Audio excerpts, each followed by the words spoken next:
नए नजरिए के साथ ये तीनों कानून कल मध्यरात्रि से काम करना शुरू किए हैं।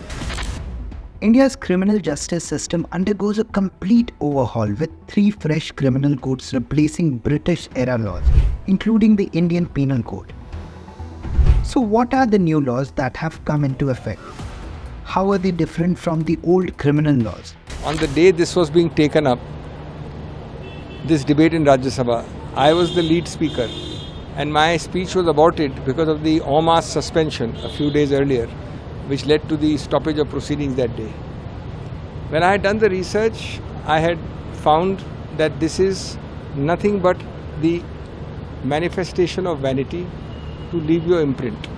गिने चुने पुराने दकियानुसी कुछ शब्द और कुछ वाक्य कानून को पढ़े बगैर जनता में डालकर गलतफहमी करने का प्रयास करें, मेरी सभी से विनती है, कृपया ऐसा मत करें। So the Bharatiya Nyaya Sanhita replaces the Indian Penal Code. The Bharatiya Nagarik Suraksha Sanhita replaces the Code of Criminal Procedure, while the Bharatiya Sakshya Adhiniyam replaces the Indian Evidence Act. ढेर सारे प्रावधान ऐसे किए गए हैं जिससे कई समूहों को फायदा होगा। कई सारी दफाएं जो अंग्रेजों के समय से विवाद में रही, इसको हटाकर आज के समय के अनुकूल धाराएं जोड़ी गई है और कई सारी ऐसी चीजें जिससे भारतीय नागरिकों को परेशानी थी, इसको हटाकर नए प्रावधान किए गए हैं। First, let's look at some key changes. Zero FIR. You can now file an FIR at any police station, regardless of where the crime occurred. Imagine you witnessed a hit-and-run accident while visiting another city. In the past, you might have struggled to find a report if the local police claimed it wasn't their jurisdiction. Now you can enter any police station and file a zero FIR. This will eliminate delays regarding complaints. Digital reporting. You can report incidents online or through electronic communication, making it easier to file complaints without visiting a police station. Electronic summons. Court summons can now be served electronically, speeding up the legal process and reducing paperwork. Mandatory videography. For serious crimes where punishment is 7 years or more, police must now video record the crime scene. This is aimed at improving evidence collection and transparency.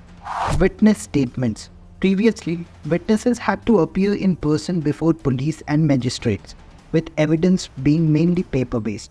Now witnesses can record statements through video conferencing at government offices. Digital evidence holds equal value to paper evidence, and videography of the scene is mandatory. Witness protection. While the old laws recognized the need for witness protection, there was no specific rule. The new laws introduce a witness protection scheme, allowing any witness needing protection to approach the police for help. New offenses. The laws now address some emerging crimes that weren't specifically covered before.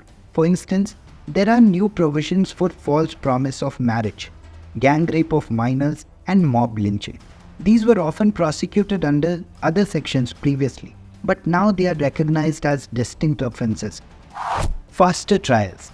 Courts now have stricter timelines. Judgments must be delivered within 45 days of trial completion, and charges must be framed within 60 days of first hearing. Community service. Here's something new. Community service as form of punishment. For minor offenses like public intoxication, petty theft, courts can now sentence people to community service instead of jail time.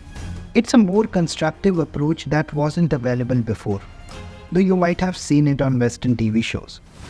Also, these new laws take a more sensitive approach to crimes against women and children. Victims' statement in such cases will now be recorded by female officers. An interesting fact, the new Bharatiya Nyaya Sanhita has only 358 sections compared to 511 in the old Indian Penal Code, thanks to the merging of overlapping sections and simplification of language. These changes sound promising, but let's look at real-world scenario to understand how they might play out. While these are positive changes, implementing them won't be easy. Police officers and court officials will need extensive training, not just on the new laws but also on using digital systems and handling cases with greater sensitivity. It's a massive undertaking that will take both time and resources. 22.5 lakh police कर्मियों की training के लिए 12,000 master trainers बना दिए गए। कई institution को अधिकृत किया गया और 23,992 मास्टर ट्रेनर अब तक ट्रेन हो चुके हैं। The central government is working with states to roll out these changes effectively. Some states like Tamil Nadu and West Bengal had initially raised concerns about the implementation timeline. However, the center is training and hand-holding all states to adapt to the new systems. For example, to address language barriers, a new software patch has been rolled out that will allow FIRs to be filed in regional languages like Tamil, Marathi, and other regional languages.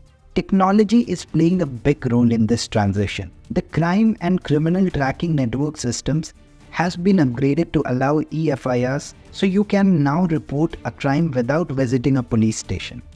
The new laws also mandate audio-video recording for search and seizure operations, which will be submitted to courts electronically. Depending on their capacity, each state is adapting differently. For instance, Delhi Police has developed an e-Praman app for recording crime scenes. Uttarakhand Police has given special tablets to their personnel.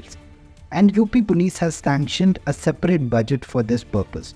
Some states might be slow to upgrade their forensic capacity as the BNSS gives them time till 2029. Now let's talk about some of the more controversial aspects of these new laws. Bail provisions. The new laws have made it harder to get bail for some offences. While this is aimed at preventing the accused from fleeing, it could also lead to more people being held in jail before trial. New offences. The laws introduce new categories of crimes like acts endangering sovereignty. Legal experts worry these vague terms could be misused to stifle dissent. These laws are still evolving. The government is already considering changes to include specific provisions on sexual crimes against men and transgender individuals that are currently not there in the law. However, the opposition says some changes are unconstitutional and the government has not responded to any of the written detailed dissent notes from the MPs. So, what are your thoughts on these new laws? Share them in the comments below.